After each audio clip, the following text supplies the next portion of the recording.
Looks like my summer vacation's over. Better off now. He made me feel Roxas. like I had a heart.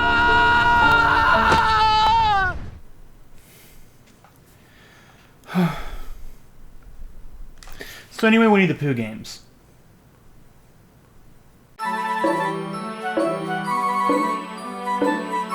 So not terribly long ago, I made a video exploring the world of Winnie the Pooh games, specifically home console ones. It was decidedly positive. There was Tigger's Honey Hunt, a solid if short 2D platformer for the original PlayStation, along with Piglet's game and Winnie the Pooh's Rumbly Tumbly Adventure that arrived on consoles like the GameCube and PlayStation 2. Piglet was a charming adventure game with creative visuals and was very much baby's first horror game. Seriously. While Rumbly Tumbly felt like a cheap asset flip from the Piglet game that was, well, decidedly atrocious. Stay away from this one. Afterwards, I thought I was done, but to my surprise, there wasn't just like one Pooh game I had missed, but three.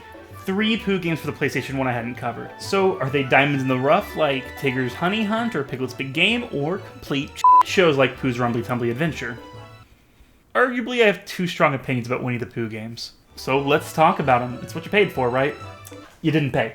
But anyway, let's kick it off with Pooh's party game, In Search of the Treasure. Now, this game was released exclusively for the PlayStation 1 in 2001 and was developed by Doki Denki Studio, the same people behind Tigger's Honey Hunt and Piglet's Big Game. It's no big surprise, really. The character models are very clearly reused from Tigger. So what we have here is a party game, specifically a Mario Party ripoff. Listen, when Mario Party sprung onto the scene in 1998, there was a slew of imitators from various other family franchises. And Pooh wasn't the only one to be treasure-themed, shockingly.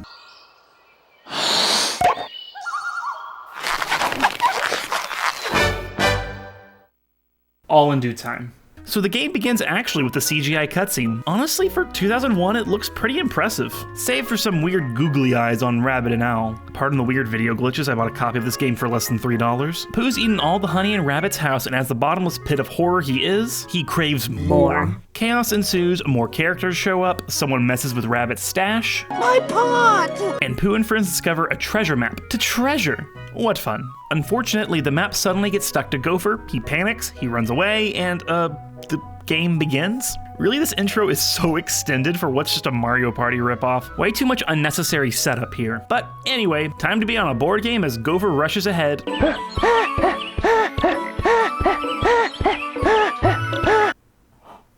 Does he have to pant with each step? So while I relate a little too hard with Gopher here asphyxiating with each step, it's a pretty simple setup. Also, we're playing this party game single player. I don't have friends. You choose a character to play as, it doesn't matter, so let's go with Piglet.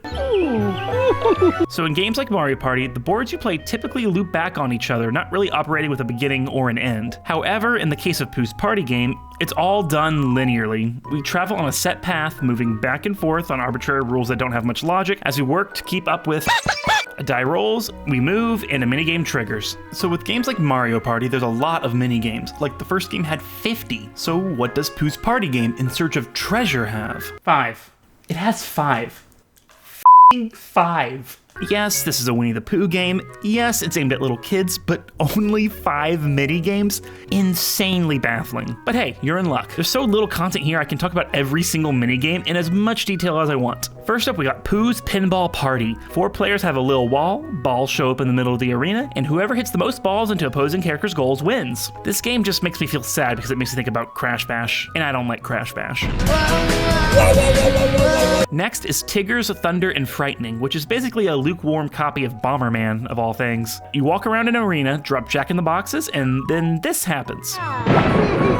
Surprisingly intense. Pooh is such a non-violent property, this game just strikes me as weird. Let me emphasize, Jack in the Boxes of death. And after hitting certain characters a certain amount of times, be it Pooh, Tigger, Owl, Rabbit, whoever, they look very sad and just disappear, never to be seen again. Next is Piglet's Pumpkin Hunt. They're really going for alliteration with these games' names. You collect pumpkins. That's it. Run around from a top-down perspective, collect pumpkins. Are we having fun yet? Then there's Rabbit's Roller Races. It's one of those racing minigames as you rush around a very small track with weird D-pad turning controls that I'm ashamed to admit took me too long to figure out. It's a game for babies, yet I overthought how the controls worked. If you know me, this tracks a little too well. Finally, last and certainly least, Owl's Fruit and Hoot. Fruit and Hoot. Do you ever hoot while you're fruit? I do, every other Tuesday. This game entails collecting fruit. You say, FauxRetro, isn't this just Piglet's pumpkin hunt reskinned? Yes. Yes, it is. But now you can throw bananas to make other inhabitants on the 100-acre wood and some horrifying woozles trip. Oh, God. Also, you can zoom. What would this look like with Gopher?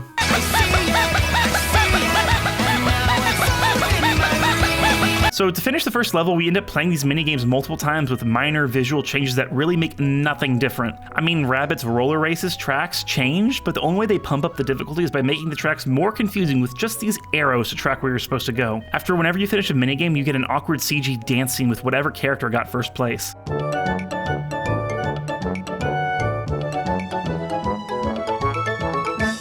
Honestly, a little charming, but only like the first 2 times you see it. So after we finish the first level, we catch up to Gopher, and then a heffalump shows up out of nowhere. A heffalump? I'm done being nice about these games' cutscenes. It's a good trial run for Piglet's big game stuff just 2 years later, but why does the heffalump move like that? So anyway, we reach the next board, and it features the exact same 5 mini-games. So now we're running from the heffalump that somehow looks worse in-game than it did in the CG cutscene. At least it's just walking now and not hovering. Ugh. We finish getting away from the heffalump and we enter the final board. Yeah, to no surprise, not only is there just 5 minigames, but 3 boards too. And that's boards in heavy air quotes. Again, it's just a linear path. We find ourselves in a small tie-in with the direct-to-video Pooh movie, Pooh's Grand Adventure: The Search for Christopher Robin. Watch it, it's honestly great and holds up. Exploring a dark cave to finally discover where this treasure is. Now the only hazards here are just walkways that collapse after crossing. And that's so fun because after playing this repetitive as hell party game, I crossed a rocky pathway, it collapsed, landed on a space that sent Piglet backwards, made Piglet walk on air. Belated Happy Easter.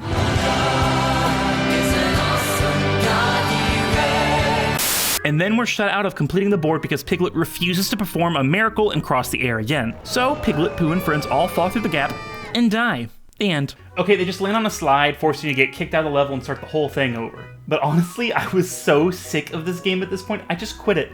I actually rage quit a Winnie the Pooh game. I'm this many.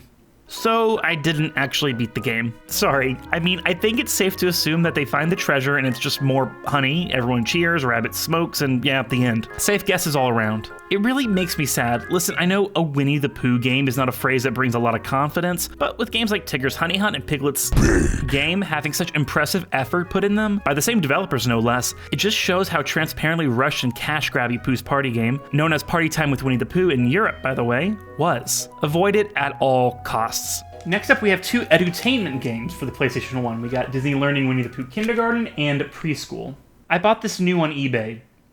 Happy year 3 of the pandemic, y'all. So these games are interesting. They're late-era PS1 games coming out in 2002, well after the PS2 had already become a thing. They're also ports of PC games, and this happened more often than people realized. Taking point-and-click PC games for children and converting them to lower-quality visual ports for the original PlayStation was done a fair amount, from a Pajama Sam game making the leap to other Disney PC games like Mulan's Story Studio.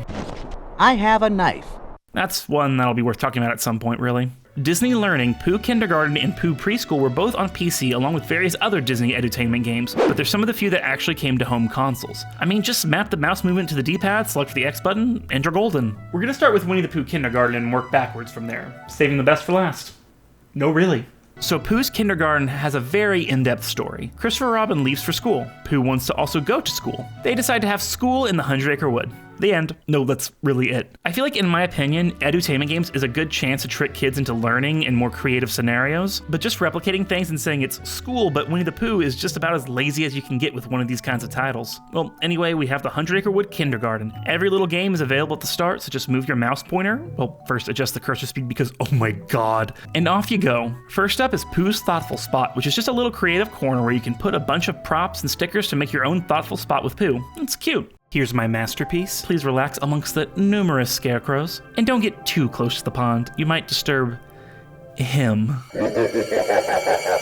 So to fully complete each activity, there's this handy and very visually ugly progress bar. Get it filled up all the way, and then Piglet jump scares you with a golden star. Congratulations! Just casually popping up from the bottom of the screen to give me a heart attack. A true horror gaming icon. Move over, Chris's ass. Hopping over to Roo, doing his best Carney impression. Adorable. We have Roo's number balloons. You count balloons. And that's it. You could guess if you want to, but no. Highlight each balloon and then pick the number above. Next, we've got Owl's Word Shop, which is just an excuse to get Owl to spell out bad words, or at minimum, to leave an F in the chat. F. Anyway, then there's Rabbit's shape sorting and... If we learn our... Oh god, too close, Rabbit. At least these games stick to a 2D art style reminiscent of the cartoons and not this again. Here we're sorting shapes into the right jars. After we do a round of this, Gopher shows up, silently shushes us, and more shapes appear. I'm disturbed. I'm scared. What's your secret, Gopher? Moving on, we head over to Tigger's treasure hunt, which teaches kids the directions of north, south, east, and west as you guide Tigger to find treasure without horribly repetitive minigames to break up the action. Imagine. Finally, we get Eeyore's musical mix and match where you get to make your own instrument and have the most ungodly, utter cacophony of sound emerge. It's a good time. Earn all the gold stars from Pink Pig Jump Scare over here and you get to graduate kindergarten. Honestly, this game's fine. The minigames are simple and sweet and teach kids various critical thinking skills in a fun, cute way. Overall, uninteresting premise notwithstanding. It works way better as a PC game with the immediacy of moving a mouse, but it's fine for a PS1 port. I only wish the framing device was more fun and whimsical, more in line with Pooh as a franchise. Just making it Let's Have Kindergarten in the 100-Acre Wood is as lazy as you can get. Also, I got impatient and we didn't graduate kindergarten. Sorry. I'll wait for the 100-Acre Wood to hold a GED course until then. That's cool. So this game was fine. Serviceable even. So what about Winnie the Pooh Preschool? Strap in. So, unlike kindergarten, this game has an actual premise. I mean, it's simple, obviously, but it's better than Let's Have School. Pooh wakes up with some cute 2D animation that clearly has more effort than kindergarten, naturally wanting honey. However, he remembers it's Eeyore's birthday today, so he decides to gather the residents of the wood to put a party together. See? Simple, cute premise. It can be done. You don't need more than this for an edutainment game. However, the cutscene ends by holding on this empty shot of Pooh's wall, and I find it a little bit unnerving. So, same basic structure as the previous game. We're brought to a map screen and you can visit various residents' houses to invite them to Eeyore's birthday after completing a minigame with them. First up, we have Kanga's house where we have to help her make alphabet soup. Whereas the kindergarten edition involved a little more critical thinking, Preschool naturally is simpler and it's more just about video and audio recognition. Kanga says a letter, you put said letter into the soup with constant positive reinforcement with slightly unnerving sounding dialogue from Kanga off screen. Isn't that wonderful? Let's make some more soup, shall we? Why don't we all make some more soup? We'd love to have you help some more. I don't know, just weird vibes. Also, this progress bar moves so slow. Kanga, who are you making all this food for? Ma'am, really? At Piglet's house, we get a simple painting minigame where you get various black and white images you can color however you want. Also, Meme Pooh. It's Meme Pooh. Oh my god, I'm your biggest fan. Brown. Tigger's house features a game where you have to match the sound with the instruments given. And if you want to hear the sound again, just roll over the papers. Maybe I'm exhausted, but I'm here for how the narrator says papers. Papers. Come on, everyone, roll over the papers with me. Papers. Papers. Papers. I'm fine, I swear. Heading over to Owl's house to do more manual labor for Pooh's vindictive friends who refuse to go to Eeyore's birthday party without compensation in the form of hard work, we have to match up pictures of Owl's various relatives. I'm concerned why Owl has so many identical members of his family, but that's an ethics and cloning question for another time. And he keeps looking at me funny. At Rabbit's house, we're working with jars again. He's obsessed. Okay, let's hop to it. Rabbit tells you how many things are in the jars and you match it with the correct number, a slightly simpler version of Rue's game in kindergarten. Also keep in mind we have to do these games multiple times in order to get everyone to show up to Eeyore's birthday. Assholes, really, the lot of them. Oh, but wait, there's one more house to go to. Pooh's own house. What could this involve?